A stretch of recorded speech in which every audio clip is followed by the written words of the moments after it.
मैं ये विश्वास करता हूं कि जो साल्वेशन, जो मुक्ति परमेश्वर जिस आत्मा को आपके बीच में भेज रहा है, आज भी जब मैं आया तो परमेश्वर ने आपको क्या कहा? अपनी फैमिली के लिए प्रार्थना करो, अपने नगर के लिए प्रार्थना करो, मोहल्लों के लिए प्रार्थना करो। आप किसी को ब्लेस करते हैं, आप किसी को खाना खिलाते हैं, अच्छी बात है।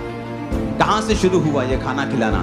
जीसस क्राइस्ट के समय पे शुरू हुआ ये खाना खिलाना, जब 5 रोटियों को 20,000 लोगों को खिला दिया गया, जिनमें 5,000 पुरुष थे और स्त्रियां बच्चे मिला के 20,000 की गिनती थी। लेकिन परमेश्वर ने उनसे कहा इस नाशवान भोजन के लिए प्रयत्न ना करो। परमेश्वर ने कोई उसको बहुत ज्यादा तवज्जो नहीं दी उस खाने की, उस लंगर को। परमेश्वर ने कहा आत्मा की ओर ध्यान दो। आत्मा तुमसे क्या कहता है? लंगर खाया, ठीक है, शरीर को ताकत मिली, परमेश्वर का गुण गाओ और आत्मा की बातों की ओर ध्यान दो। लाखों मील्स हैं जो चर्च हर महीने फ्री लोगों को देती है, लाखों के हिसाब से, हजारों नहीं। आपको मालूम है चैरिटी चलती है, घर बनाए जाते हैं, विडोज को राशन होता है, फीस लोगों की पे होती है, मेडिकल एक्सपेंस लोगों के पे होते हैं। बट ये छोटा हिस्सा है, चाहे बड़े लेवल पे की जा रही है, लेकिन बड़ा हिस्सा है किसी की रूह को बचाना।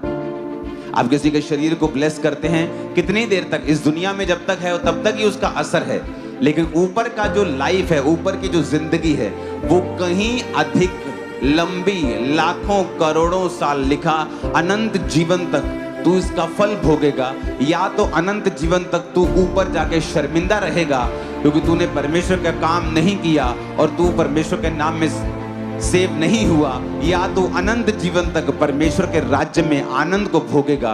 क्योंकि यही एक धर्मी का हिस्सा है कि परमेश्वर ने आपको अनंत जीवन, जिस तरह परमेश्वर मरता नहीं, उसने आपको अनंत जीने के लिए बनाया। तो किसी को ऐसा ब्लेस करना कि वो अनंत जीवन तक जिए, ये बड़ा है। इसलिए परमेश्वर ने क्या कहा? उसने ये भी कहा कि अगर कोई भूखा है तो उसे खिला।